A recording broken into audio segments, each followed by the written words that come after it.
अत्याचारी स्वामी और पूजा घरर रहस्य। मो स्वामी मो ठारू 14 वर्ष बड़ थिले। प्रतिदिन से मो सह बहुत झगड़ा करुथिले। उच्च रक्तचाप जनित रोग रे पीड़ित थिबारु दिने रक्तचाप बढ़ी जाई तांकु पात मारिबारु से पक्षाघात रे आक्रांत होई सबुदिन पई शଯ୍ୟାଶାयी हो जाइथिले। सबुदिन राति रे आखिरु लुह गड़ाई बारंबार पूजा घर आड़कू चाही किछि कहिबाकू चेष्टा करुथिले। जेतेबेले मु पूजा घर को जाई देखिथिली भितरे ठाकुरंक जिनिष व्यतीत किछि नथिला। दिने हठात तांकर शଯ୍ୟାଶାयी अवस्था रे मृत्यु हो जाइथिला। तांकर मृत्युर 15 दिन पर मु पूजा घर सफा करू करू गोटे जिनिष देखि आश्चर्यचकित होई रही जाइथिली। संपूर्ण कहानी कौन आसंतु सुनिबा। मो ना पायल, देखिबाकू बहुत सुंदरी थिली। बापा माँ मो बाहागर जड़े सरकारी चाकरी करिथिबा व्यक्ति सहित करई देइथिले। सी गोटे उच्च पदवी रे थिले आ मो ठारू 14 वर्ष बड़ थिले। देखिबाकू जमा भल नथिले, बुढ़ाटीए भली देखा जाउथिले। आमे जेबे एकाठी बाहर को जाउथिलु आमको देखि लोक माने बाप झियो जाउछंती बोली भाबुथिले। सी मते सब बेले कहूथिले अधिक खाद्य खाई निजर ओजन बढ़ाइबा पई, जेमिति मु तांको समस्कंद होई परिबी। मु सेतेबेले थटारे तांको कुहे तुमे ओजन कम करि दियो। गोटिए थर सी मते रागी करी चापुड़ाटीए मारिदेले। आ से दिन ठारू मु तांको देखि बहुत भय करिवारे लागिथिली। आम विवाह को एबे 10 दिन होईछि कि नाही सी मो उपरे हाथ उठेई देले। एते जोर रे मारिले जे मु तळे पड़ी जाइथिली। मु सेतेबेले आश्चर्य हो जाइथिली जे मु तो तांको थटारे कहि देइथिली आ सी मो उपरे हाथ उठेई देले। आ मते सेतेबेले रागिकिरी कहिथिले स्त्री एई आसीचु, स्त्री हेइकी रह। जदि मु तो पई सब किछि करूची आ आगो भी करिवार अछि ताहेले तोर किछि अधिकार नाही मते थट्टा करिवा पई। मु तांको कथा सुनिबा छड़ा आ कोन बा करि परिथांती। से बेठारू से मते छोटो मोटो कथारे गाली देबारे लागिले। आ प्रतिदिन मो पई एमिति खाइबा जिनिष आनुथिले जाहाकू खाई मो ओजन शीघ्र बढ़िबो। केतेबेले pizza, pasta, burger, sandwich, patties, cutlet तो केतेबेले चाउमीन, चिकेन, बिरयानी, डोसा, मोमो, पकोड़ा और रोल भली जाबतीय अत्यधिक तैलयुक्त फास्टफुड और मृदु पानीय भली ओलट पालट खाद्य सबू नहीं आसुथिले। एमिति कि सेतेबेले से खाद्य सबू खाई मो पेट खराब हेबारे लागितला। मात्र सी कहूतिले तू मु आणुथिबा खाद्य व्यतीत आउ किछि खाई परिबु नाही। से सबु खाद्य खाई मो ओजन अल्प दिन भितर बहुत बढ़ी जाइतिला। धीरे धीरे मु बहुत खराब देखिबाकू लागि जाइतिली। मते आगुरु जानिथिबा मोर संपर्कीय माने सेतेबेले कहूतिले विवाह परे तू एमिति कौन देखा गलणु? पूर्वरु तो बहुत सुंदर थिलु किंतु एते अल्प दिन भितर एते मोटी होई गलु किपरि? सेमानंकु सेतेबेले मु कौन बा कहि परितांती। स्वामी विवाहर 10 दिन जाइछि कि नाही मते हाथ उठेइथिले आ मो बापा मांकर ना नेई मते सबुदिने गाली मंद करुथिले। एते कदर्य कथा सबू मु केमिति सेमानंकु कहि परितांती। तेणु चुप रहिबाकू बाध्य होइतिली। आ मो स्वामी भी मते धमक देई कहिथिले घर भीतर गोटे कथा दजी बाहर को जाए मते सबुदिन पई घर भीतर ताला पकई रखिदेवे। मो समय सेतेबेले खराब चलुथिला। मो स्वामी मते केबे भी स्त्रीर सम्मान देउनथिले। भाबिथिली किछि नहेले से मो खर्च बहन करिवे। मात्र बाहागर किछि दिन अंतराल रे से कहिबा आरंभ करि देइथिले जे जदि टंका दरकार तो तू चाकरी कर। सबुबेले किछि ना किछि कथा को नहीं झगड़ा लागुथिला। मो जीवन रे शांति नथिला। मु सेतेबेले गोटे स्कूल रे चाकरी करिबा आरंभ करि देइथिली। मो अवस्था एते खराब थिला जे मु बेले बेले स्कूल पिला मानक सामने रे बसी कांदी पकाउथिली। सेमाने मते कांदुथिबार देखि आश्चर्य होई जाउथिले। सेमाने कांदिबार कारण पचारुथिले किंतु मो पाखरे किछि उत्तर नथिला। मोर सेतेबेले एमिति किए भी नथिले जाहाकू मु मो मनर कथा कहि परिबी। सी भाबुथिले जदि स्त्री सहित कड़ा व्यवहार न करिबो तेबे सी स्वामी को सम्मान करिवे नाही। सेतिपई सी मते बिना कारण रे पिटुथिले। तांको सांग मानक आगे भी मते बेले बेले मारुथिले। ବାହାଘରର ବହୁତ ଦିନ ପର୍ଯ୍ୟନ୍ତ ମୋର ପିଲାପିଲି ବି ହେଇନଥିଲା। ମୁଁ ବହୁତ ଚିନ୍ତାରେ ରହୁଥିଲି। ସାଇ ପଡ଼ିଶା ବିଭିନ୍ନ ଲୋକ ବିଭିନ୍ନ କଥା କହୁଥିଲେ। ଲୋକଙ୍କୁ ସେତେବେଳେ ମିଛ କହିବାକୁ ପଡ଼ୁଥିଲା ଯେ ମୁଁ ବହୁତ ଖୁସି, ନହେଲେ ସେମାନଙ୍କୁ ସୁଯୋଗ ମିଳିଯାଇଥାନ୍ତା। କ'ଣ ପାଇଁ କେଜାଣି ସ୍ୱାମୀ ସେତେବେଳେ ମୋ ଉପରେ ଏତେ ରାଗୁଥିଲେ ମୁଁ କିଛି ଜାଣିପାରୁନଥିଲି। ମୁଁ କିନ୍ତୁ ତାଙ୍କୁ ସବୁବେଳେ ମନେଇବା ପାଇଁ ଚେଷ୍ଟା କରୁଥିଲି। ଆଉ ସେ ଯାହା ବି କହୁଥିଲେ ତାଙ୍କ କଥା ମାନୁଥିଲି। ମୁଁ ତାଙ୍କ କଥା ମାନେ କି ନ ମାନେ, ସିଏ କିନ୍ତୁ ମୋ ଉପରେ ସବୁବେଳେ ରାଗୁଥିଲେ। ମୋତେ ସେତେବେଳେ ଏମିତି ଲାଗୁଥିଲା ଯେମିତି ସିଏ ଆଉ କାହାର ରାଗ ମୋ ଉପରେ ସୁଝଉଥିଲେ। ମୋ ଉପରେ ବିରକ୍ତ ହୋଇ ସେ ତାଙ୍କ ସାଙ୍ଗମାନଙ୍କ ସହିତ ବାହାରକୁ ଚାଲି ଯାଉଥିଲେ ବୁଲାବୁଲି କରିବାକୁ, ଆଉ ବହୁତ ଖୁସି ରହୁଥିଲେ। କେବେ କେବେ ତାଙ୍କ ସାଙ୍ଗମାନେ ଘରକୁ ଆସୁଥିଲେ। ସେତେବେଳେ ମୋର ପୁରା ସମୟ ରୋଷେଇ ଘରେ କଟୁଥିଲା। ମୁଁ ସେତେବେଳେ କିଛି ବି ଅଭିଯୋଗ କରୁନଥିଲି, ତଥାପି ମୁଁ ତାଙ୍କ ପାଇଁ ଖରାପ ଥିଲି। ହେଲେ କାହିଁକି ସେ ମୋତେ ଭଲ ପାଉନଥିଲେ? ବେଳେବେଳେ ମୁଁ ଭାବୁଥିଲି ଆମ ଘରକୁ ବୋଧହୁଏ କାହାର ନଜର ଲାଗିଯାଇଛି। ମୋ ସ୍ୱାମୀ ଯେଉଁ ଅଫିସରେ ଚାକିରି କରିଥିଲେ ସେଠାରୁ ସେ ବହୁତ ଟଙ୍କା ରୋଜଗାର କରୁଥିଲେ। ନୂଆ ନୂଆ ଗାଡ଼ି ବଦଳେଇ ଚଲାଉଥିଲେ। ନିଜର ସବୁ ଇଚ୍ଛା ପୁରା କରୁଥିଲେ, କିନ୍ତୁ ମୋତେ ଟିକିଏ ବି ପଚାରୁନଥିଲେ। ମୁଁ ମୋ ନିଜ ଖର୍ଚ୍ଚ ନିଜେ ବହନ କରୁଥିଲି। କିଛି ଦିନ ପରେ ସାଇ ପଡ଼ିଶା ବି ଜାଣି ଯାଇଥିଲେ ଯେ ଆମ ଭିତରେ ବହୁତ କଳି ଝଗଡ଼ା ହେଉଛି ବୋଲି। ଆଉ ଗୋଟିଏ ଦିନ ଆମ ଭିତରେ ବହୁତ ଝଗଡ଼ା ହୋଇଗଲା। ମୋ ସ୍ୱାମୀ ଜୋରରେ ଚିଲେଇବାରେ ଲାଗିଗଲେ। କହିବାରେ ଲାଗିଥିଲେ କି ଭଲ ରୋଷେଇ ଟିକେ କରିପାରୁନୁ? ଡାଲମା କାହିଁକି କରିଛୁ? ମୋ ସାଥିରେ ଏତେ ଦିନ ରହି ଜାଣିପାରିଲୁନି ଡାଲମା ମୋତେ ଆଦୌ ପସନ୍ଦ ନୁହେଁ ବୋଲି। ମୁଁ ବି ରାଗରେ ସେଦିନ କହିଦେଇଥିଲି ଯେ ପନିପରିବା ନ ଆଣିଲେ ମୁଁ କେମିତି ଅଲଗା ଖାଦ୍ୟ ସବୁ ପ୍ରସ୍ତୁତ କରିବି। ମୋ ପାଖରେ ଏତେ ଟଙ୍କା ନାହିଁ ଯେ ବଜାରକୁ ଯାଇ ସବୁ ଜିନିଷ କିଣି ଆଣି ରୋଷେଇ କରିଦେବି। ଏତିକି କହିଛି କି ନା ସେ ରାଗରେ ଥରିବାକୁ ଲାଗିଲେ। କହିଲେ କି ଏବେ ମୋ ଘରୁ ବାହାରି ଯା। ବାହା ହୋଇ ଆସିଲା ଦିନୁ ତୁ ମୋର ପସନ୍ଦ ନୁହେଁ। ପରିସ୍ଥିତିରେ ପଡ଼ି ତୋ ସହିତ ରହୁଛି ମୁଁ। ଆରେ ତୋର ସାହସ ଏତେ ହୋଇଗଲାଣି, ତୁ ପୁଣି ମୋତେ ଓଲଟେଇ କଥାବାର୍ତ୍ତା କରୁଛୁ। ଏହା କହି ମୋ ଆଡ଼କୁ ଗୋଟିଏ ବାଡ଼ିଟିଏ ଧରି ମାଡ଼ି ଆସୁଥିଲେ ବାଡ଼େଇବା ପାଇଁ। ଠିକ୍ ସେତିକି ବେଳେ ତାଙ୍କୁ ବାତ ମାରିଥିଲା। ମୁଁ ସେତେବେଳେ ବୁଝିପାରୁନଥିଲି ଯେ ତାଙ୍କୁ କ'ଣ ହେଲା ବୋଲି। ସେ ଜିଭ କାମୁଡ଼ି ଦେଇଥିଲେ। ତାଙ୍କ ଦେହ ହାତ ସେତେବେଳେ ଥରୁଥିବାର ଦେଖି ମୁଁ ବହୁତ ଡରି ଯାଇଥିଲି। ଶୀଘ୍ର ଆମ୍ବୁଲାନ୍ସକୁ ଫୋନ୍ କରି ଡାକି ଦେଇଥିଲି। ତାଙ୍କୁ ନେଇ ନିକଟସ୍ଥ ହସ୍ପିଟାଲରେ ଭର୍ତ୍ତି କରାଇଥିଲି। ମାତ୍ର ଡାକ୍ତର କହିଥିଲେ ଯେ ବହୁତ ଡେରି ହୋଇଗଲା। ଆପଣଙ୍କ ସ୍ୱାମୀ ଉଚ୍ଚ ରକ୍ତଚାପର ରୋଗୀ ଥିବାରୁ ତାଙ୍କର ରକ୍ତଚାପ ବଢ଼ିଯାଇ ବାତ ମାରିଥିଲା। ଆଉ ସିଏ ଏବେ ପକ୍ଷାଘାତରେ ପୀଡ଼ିତ। ସିଏ ଆଉ ଚାଲିପାରିବେନି କି କଥା ବି କହିପାରିବେନି। କେବଳ ଆଖି ଓ ହାତର କିଛି ଆଙ୍ଗୁଳି ଟିକେ ଟିକେ କାମ କରୁଛି।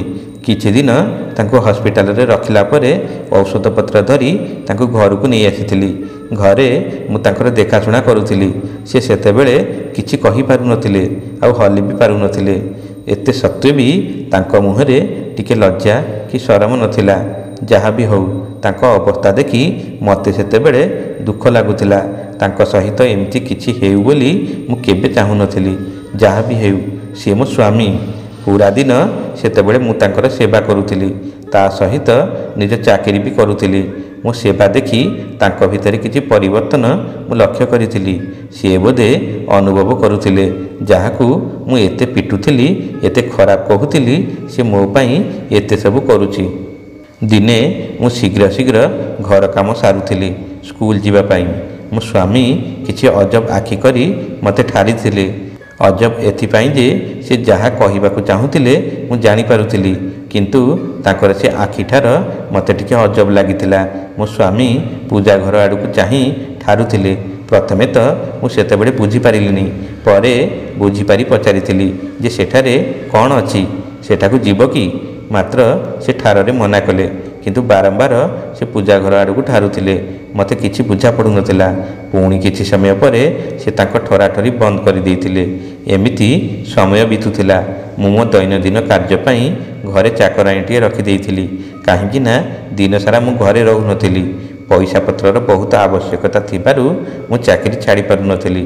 ସେ ବି ଚାକିରି ଛାଡ଼ିଦେବା ପରେ ଅଫିସ୍ ତରଫରୁ ତାଙ୍କୁ କ୍ଲିୟରାନ୍ସ ମିଳିଯାଇଥିଲା। ବଳକା ଟଙ୍କା ପାଇଁ ପ୍ରତିଦିନ ମୁଁ ଅଫିସକୁ ଫୋନ୍ କରୁଥିଲି। ମାତ୍ର ସେମାନେ ମୋତେ ଇଆଡ଼ୁ ସିଆଡ଼ୁ ଗପ ଶୁଣେଇ ଦେଉଥିଲେ। ମୋ ସ୍ୱାମୀଙ୍କୁ ବହୁତ ଲୋକ ଜାଣିଥିଲେ ଆଉ ତାଙ୍କୁ ଡରୁ ବି ଥିଲେ। ଅଫିସରେ କିଛି କାମ ଏମିତି ଥିଲା ଯାହା ମୋ ସ୍ୱାମୀଙ୍କ ଦସ୍ତଖତ ବିନା ହେଉନଥିଲା ଆଉ ମୋ ସ୍ୱାମୀ ଏହାର ଲାଭ ଉଠାଉଥିଲେ। ଫାଇଲରେ ଦସ୍ତଖତ କଲେ ସ୍ୱାମୀଙ୍କୁ ମୋଟା ଅଙ୍କର ଟଙ୍କା ମିଳୁଥିଲା, କିନ୍ତୁ ସେ ଚାଲିଯିବା ପରେ ସେ ଟଙ୍କା ଆସିବା ବନ୍ଦ ହୋଇଯାଇଥିଲା। ସମ୍ପର୍କୀୟମାନେ ବି ଯେଉଁମାନେ ସବୁବେଳେ ଆସୁଥିଲେ ଆଉ ସେ ଚିକଣ କଥା କହି ନିଜର ସ୍ୱାର୍ଥ ହାସଲ କରୁଥିଲେ ସେମାନେ ବି ଆସିବା ବନ୍ଦ କରିଦେଇଥିଲେ। ଏପରିକି ଫୋନ୍ଟିଏ ବି କରୁନଥିଲେ। ଆଉ ଏ କଥାର ଅନୁଭବ ମୋ ସ୍ୱାମୀଙ୍କୁ ହୋଇଯାଇଥିଲା ଯେ ତାଙ୍କର ଏଭଳି ସମୟରେ ନିଜ ସ୍ତ୍ରୀ ହିଁ ତାଙ୍କ ସବୁ କାମ କରୁଛି। ମୋ ସ୍ୱାମୀ ତାପରେ ପ୍ରତିଦିନ ସେ ପୂଜା ଘର ଆଡ଼କୁ ଅଧିକ ଠରାଠରି କରିବାରେ ଲାଗିଥିଲେ ଆଉ କାନ୍ଦୁଥିଲେ। ମଝିରେ ମଝିରେ ତ ତାଙ୍କ ଅବସ୍ଥା ଦେଖି ମୋ ଆଖିରେ ଲୁହ ଆସିଯାଉଥିଲା। ଆମ ବିବାହକୁ ମାତ୍ର 2 ବର୍ଷ ହୋଇଥିଲା। ଏଇଟା ସତ କଥା ଯେ ଏହି 2 ବର୍ଷରେ ସିଏ ମୋତେ ବହୁତ ଗାଳି ଝଗଡ଼ା କରିବା ସହିତ ମୋତେ ବହୁତ ମାନସିକ କଷ୍ଟ ଦେଇଥିଲେ। ମାତ୍ର ମୁଁ ତାଙ୍କୁ କ୍ଷମା କରିଦେଇଥିଲି, କାରଣ ଭଗବାନ ତାଙ୍କୁ ଏହାର ଦଣ୍ଡ ଦେଇସାରିଥିଲେ। ତାପରେ ମୁଁ କିଏ ତାଙ୍କୁ ଦଣ୍ଡ ଦେବା ଲୋକ? ମାତ୍ର ସବୁଦିନେ ମୁଁ ମୋ ସ୍ୱାମୀଙ୍କ ଏହି ଠରାଠରିକୁ ନେଇ ବହୁତ ଚିନ୍ତିତ ରହୁଥିଲି। ମୋତେ ଏହା ଅଜବ ଲାଗୁଥିଲା ଯେ ସେ ସବୁବେଳେ ପୂଜା ଘର ଆଡ଼କୁ କାହିଁକି ଠରାଠରି କରୁଛନ୍ତି। ମୁଁ ପୂଜା ଘରକୁ ଯାଇ ଦେଖିଥିଲି, କିନ୍ତୁ କିଛି ପାଇନଥିଲି। ମାତ୍ର ସବୁବେଳେ ଭାବୁଥିଲି ଯେ କିଛି ତ ଅଛି ଯାହା ମୋ ସ୍ୱାମୀ ମୋତେ ଠାରରେ କହିବାକୁ ଚାହୁଁଛନ୍ତି। ଦିନେ ଆମ ଘରକୁ ଜଣେ ଝିଅ ବୁଲିବାକୁ ଆସିଥିଲା। ସେ ନିଜକୁ ମୋ ସ୍ୱାମୀଙ୍କ ସମ୍ପର୍କୀୟ ବୋଲି କହୁଥିଲା। ମୋ ସ୍ୱାମୀଙ୍କୁ ତ ସେଦିନ ଦେଖା କଲେ ନାହିଁ, କିନ୍ତୁ ମୋ ସହିତ ଅଜବ ପ୍ରକାରର କଥା ସବୁ ହେଇଥିଲେ, ଯେମିତି ତାଙ୍କର ବାକି ବଳକା ଟଙ୍କା ସବୁ କେବେ ମିଳିବ। ମୁଁ ସେତେବେଳେ କହିଥିଲି ଯେ ମୁଁ ଜାଣିନି, ମୁଁ ପ୍ରତିଦିନ ଫୋନ୍ କରୁଛି, ମାତ୍ର ସେମାନେ କିଛି ନା କିଛି ବାହାନା କରିଦେଉଛନ୍ତି। ସିଏ କହିଲେ ତୁମ ସ୍ୱାମୀଙ୍କର ବହୁତ ଟଙ୍କା ମିଳିବ, ଏତେ ସାରା ଟଙ୍କା କ'ଣ କରିବ? ମୁଁ ସେତେବେଳେ କହିଥିଲି ତାଙ୍କର ବଡ଼ ହସ୍ପିଟାଲରେ ଚିକିତ୍ସା କରାଇବି, ହୋଇପାରେ ସେ ଠିକ୍ ହୋଇଯିବେ। ସେ ମୋ କଥା ଶୁଣି କହିଥିଲେ ତୁମ ସ୍ୱାମୀଙ୍କର ଦରମାରେ ବହୁତ ପଇସା ମିଳୁଥିଲା ଆଉ ଉପରୁ ବି ଭଲ ମିଳୁଥିଲା, ତେଣୁ ଏତେ ଟଙ୍କା କୁଆଡ଼େ ଗଲା? ସିଏ ଆଉ ଦ୍ୱିତୀୟ ସ୍ତ୍ରୀ ରଖିନାହାନ୍ତି ତ? ମୁଁ ଏହା ଶୁଣି କହିଥିଲି ଜାଣିନି, ସିଏ ତ ମୋତେ ଭଲ ଥିଲାବେଳେ ତାଙ୍କର କୌଣସି ପଇସା ପତ୍ର ବିଷୟରେ କିଛି କହିନଥିଲେ କି କିଛି ଦେଉନଥିଲେ। ଏହା ଶୁଣି ସେ କହିଥିଲେ ତାମାନେ ତାଙ୍କର ବାହାରେ ନିଶ୍ଚୟ ଆଉ ଗୋଟିଏ ସ୍ତ୍ରୀ ଅଛି। ଆଉ ଗୋଟିଏ ସ୍ତ୍ରୀ କଥା ତାଙ୍କ ମୁହଁରୁ ଶୁଣି ମୁଁ କହିଥିଲି ଯଦି ସେମିତି ହୋଇଥାନ୍ତା ତାହେଲେ ଏବେ ଯାଏ ସେ ସାମ୍ନାକୁ ଆସି ସାରିଥାନ୍ତା। ମାତ୍ର ସେ ମୋ କଥା ଶୁଣି କହି ଉଠିଲେ ତୁମେ ନିଶ୍ଚୟ ମିଛ କହୁଛ। ସରକାରୀ ଚାକିରି କରିଥିଲେ, ଭଲ ଦରମା ଥିଲା ଆଉ ଉପରୁ ବି ଭଲ ଥିଲା। ଏତେ ଟଙ୍କା ଘରକୁ ଆସୁଥିଲା ତ ଯାଉଥିଲା କୁଆଡ଼େ? ନିଶ୍ଚୟ ତମେ ଲୁଚେଇକି ରଖିଛ। ତାଙ୍କ କଥା ଶୁଣି ମୋତେ ସେତେବେଳେ ରାଗ ଆସିଯାଇଥିଲା। ମୁଁ ତାଙ୍କୁ କହିଥିଲି ମୁଁ ନିଜେ ଚାକିରି କରିଛି ବୋଲି ମୋ ଖର୍ଚ୍ଚ ଉଠୁଛି, ସିଏ ମୋତେ ଟଙ୍କାଟିଏ ବି ଦେଉନାହାନ୍ତି। ଯଦି ତୁମକୁ ସନ୍ଦେହ ହେଉଛି ତ ଖୋଜିକି ଦେଖାଅ। ତାଙ୍କର ଏତେ ସବୁ ଧନ ଆଉ ଦ୍ୱିତୀୟ ସ୍ତ୍ରୀ ଯେବେ ମିଳିଯିବ ତ ମୋତେ ବି କହିଦେବ। ଏହାଠାରୁ ଅଧିକ ମୁଁ କିଛି କହିପାରିବିନି। ଏତିକି ଶୁଣିବା ପରେ ସେ ଉଠି ଛିଡ଼ା ହୋଇଗଲେ ଆଉ କହିବାରେ ଲାଗିଲେ କି ତମେ ବହୁତ ଅଭଦ୍ର, ତମ ସ୍ୱାମୀ ବି ବହୁତ ଅଭଦ୍ର ଲୋକ ଥିଲେ, ତେଣୁ ସେ ବର୍ତ୍ତମାନ ଏଭଳି ଶଯ୍ୟାଶାୟୀ। ଏହା କହିକି ସେ ରାଗରେ ଚାଲିଯାଇଥିଲେ। ମୁଁ ସେତେବେଳେ ଭାବୁଥିଲି ଯେ କେମିତି ଲୋକ ଅଛନ୍ତି ଏହି ଦୁନିଆରେ। ତାପରେ ସେ ଝିଅ ବିଷୟରେ ମୋ ସ୍ୱାମୀଙ୍କୁ କହିବାରୁ ସେ ସବୁ ଶୁଣୁଥିଲେ, କିନ୍ତୁ କିଛି କହିପାରୁନଥିବାରୁ କେବଳ ତାଙ୍କ ଆଖିରୁ ଲୁହ ଗଡ଼ଉଥିଲେ। ତାଙ୍କ ଆଖିରେ ଲୁହ ଦେଖି ଲାଗୁଥିଲା ଯେମିତି ସିଏ ମୋତେ ବହୁତ କିଛି କହିବାକୁ ଚାହୁଁଛନ୍ତି। ତାଙ୍କ ସ୍ୱାସ୍ଥ୍ୟାବସ୍ଥାକୁ ନେଇ ମୋର ଚିନ୍ତା ରହୁଥିଲା, କାରଣ ଡାକ୍ତର କହୁଥିଲେ କି ଯାହା ବି କରନ୍ତୁ ଆପଣଙ୍କ ସ୍ୱାମୀଙ୍କ ଠିକ୍ ହେବା ଚାନ୍ସ ବହୁତ କମ୍। ଡାକ୍ତରଙ୍କ କଥା ଶୁଣି ମୋର ସେତେବେଳେ ଧୈର୍ଯ୍ୟ ଧୀରେ ଧୀରେ ଭାଙ୍ଗିବାକୁ ଲାଗିଥିଲା। ଏମିତି ଦିନ ବିତୁଥିଲା, କିନ୍ତୁ ପ୍ରତିଦିନ ମୋ ସ୍ୱାମୀ ମୋତେ ଦେଖିବା କିଣି ସେହି ପୂଜା ଘର ଆଡ଼କୁ ଠାରୁଥିଲେ ଆଉ ଆଖିରୁ ଲୁହ ଗଡ଼ଉଥିଲେ। ମୁଁ ସେତେବେଳକୁ ତାଙ୍କର ଏମିତି ପୂଜା ଘର ଆଡ଼କୁ ଠାରିବାକୁ ତାଙ୍କର ଶଯ୍ୟାଶାୟୀ ଯୋଗୁଁ ଗୋଟିଏ ଅଭ୍ୟାସଟିଏ ଭଳି ଭାବି ନେଇ ତାଙ୍କୁ ଅଣଦେଖା କରୁଥିଲି। ସେ ଠିକ୍ରେ ଖାଉନଥିଲେ ଆଉ ଉଦାସ ରହୁଥିଲେ।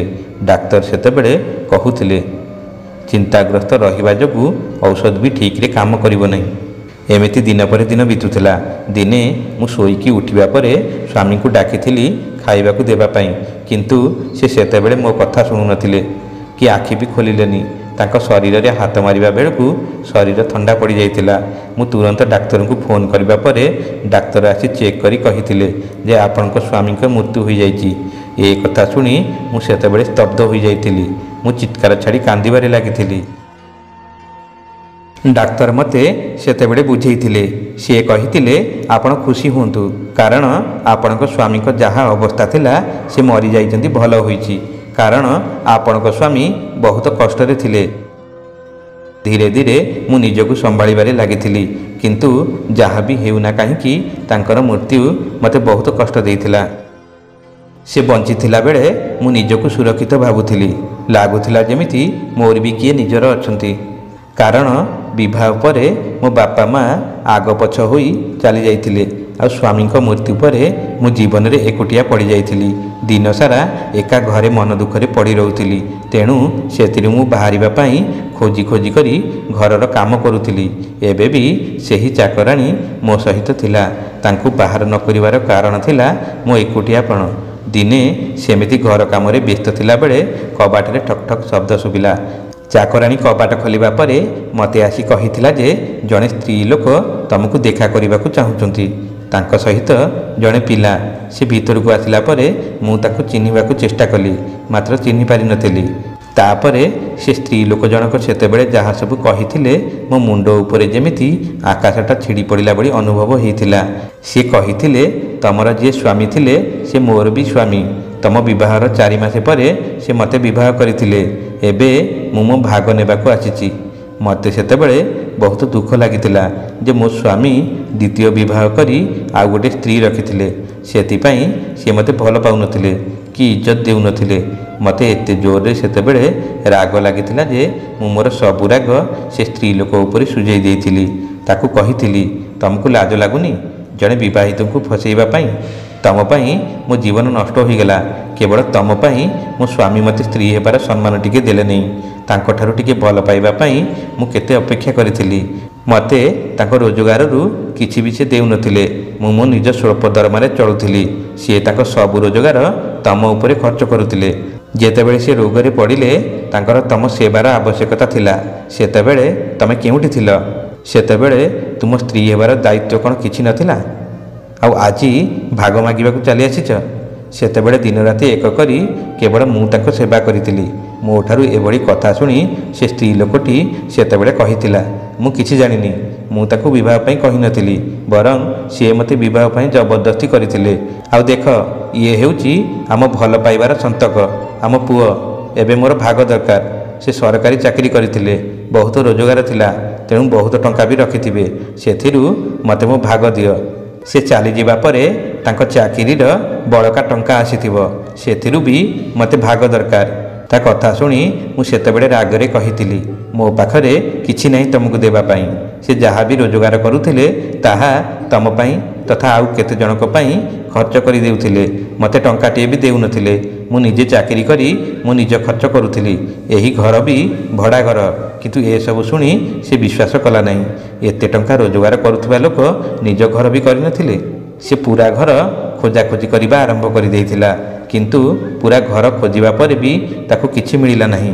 ମୋତେ ସେ କୋର୍ଟରେ ଦେଖାହେବ ଆଉ ନିଜ ଭାଗ ନିଶ୍ଚୟ ନେବ କହି ଧମକେଇ ତା ପିଲାକୁ ନେଇ ଚାଲିଯାଇଥିଲା। ମୁଁ ସେତେବେଳେ ମୁଣ୍ଡ ଧରି ବସିପଡ଼ି ଭଗବାନଙ୍କୁ ଡାକୁଥିଲି, ହେ ଭଗବାନ, ଏବେ ଆଉ କେତେ ପରୀକ୍ଷା ବାକି ରଖିଛ? ଉଠିକରି ସଙ୍ଗେ ସଙ୍ଗେ ମୋ ସ୍ୱାମୀଙ୍କ ଅଫିସକୁ ଫୋନ୍ କରିଥିଲି। ତୁରନ୍ତ ମୋ ସ୍ୱାମୀଙ୍କ ବଳକା ଟଙ୍କା ଆଣିବା ପାଇଁ ଚାହୁଁଥିଲି। ସେ ସ୍ତ୍ରୀ ଲୋକକୁ ଦେଖିଲେ ଲାଗୁଥିଲା ଯେ କୋର୍ଟର ଆସରା ନେଲେ ସେ ମୋତେ ଟଙ୍କାଟିଏ ବି ନେବାକୁ ଦେବନି। ଦିନ ବିତୁଥିଲା। ଅଫିସକୁ ଦୌଡ଼ି ଦୌଡ଼ି ଆଉ ଫୋନ୍ କରି କରି ଟଙ୍କାଟିଏ ବି ମିଳୁନଥିଲା। ମୋ ଚାକିରି ବି ଆଉ ନଥିଲା। ଟଙ୍କା ପଇସାର ଘୋର ଅଭାବ ରହିଥିଲା। ମୁଁ ସେତେବେଳେ ବହୁତ ସମସ୍ୟା ଦେଇ ଗତି କରୁଥିଲି। ଦିନକୁ ଦିନ ମୋ ଆର୍ଥିକ ଅବସ୍ଥା ଏତେ ଖରାପ ହୋଇଗଲା ଯେ ଦିନେ ଖାଇଲେ ଦିନେ ଉପାସ ରହିବାକୁ ପଡ଼ୁଥିଲା। ଚାକରାଣୀକୁ ବି କାଢ଼ି ଦେଇଥିଲି। ତାପରେ ମୋ ଦେହ ବି ଖରାପ ହେବାକୁ ଲାଗିଥିଲା। ତେଣୁ ଆଉ ଚାକିରିଟିଏ ବି ଖୋଜାଖୋଜି କରିବାର ସକ୍ଷମ ହୋଇପାରିନଥିଲି।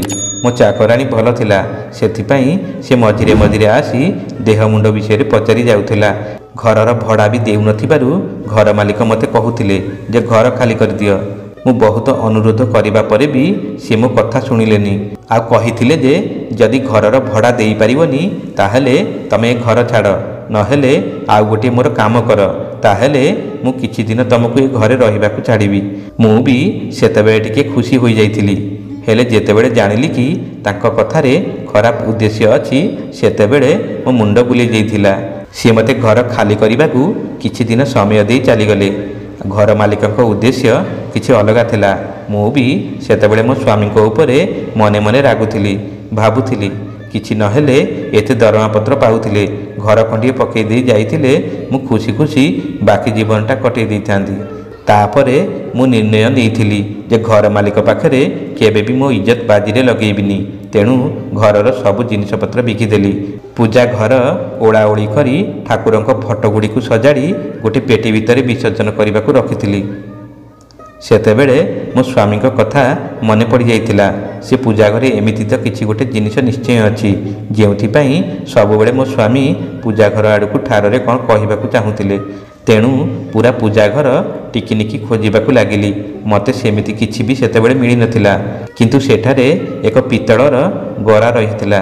ଭାବିଲି କିଛି ତ ମିଳିଲାନି, ହେଲେ ଏଇଟାକୁ ବିକ୍ରି କରି କିଛି ଟଙ୍କା ପାଇଯିବି।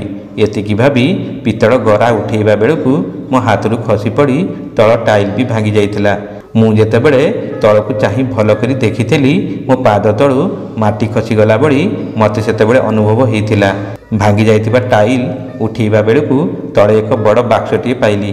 ମୁଁ ଡେରି ନ କରି ଶୀଘ୍ର ସେ ବାକ୍ସଟିକୁ ବାହାରକୁ ଆଣିଥିଲି। ଖୋଲିକି ଦେଖିବାରୁ ମୋ ଆଖି ଖୁସି ହୋଇଯାଇଥିଲା, କାରଣ ପୁରା ବାକ୍ସ ସୁନା, ରୂପାର କଏନ୍, ମୂଲ୍ୟବାନ ଗହଣା ଆଉ 500 ଟଙ୍କିଆ ନୋଟ୍ ବଣ୍ଡଲରେ ଭରି ରହିଥିଲା। ଏସବୁ ଦେଖି ମୁଁ ଆବାକାବା ହୋଇ ବାକ୍ସଟିକୁ ଚାହିଁ ରହିଥିଲି। ମୋ ସ୍ୱାମୀଙ୍କ ଜୀବନସାରାର ରୋଜଗାର ଏହି ବାକ୍ସରେ ଥିଲା। ସେତେବେଳେ ମୁଁ ବୁଝିପାରିଥିଲି ଯେ କାହିଁକି ମୋ ସ୍ୱାମୀ ସବୁବେଳେ ମୋତେ ଦେଖି ପୂଜା ଘର ଆଡ଼କୁ ଠାରୁଥିଲେ।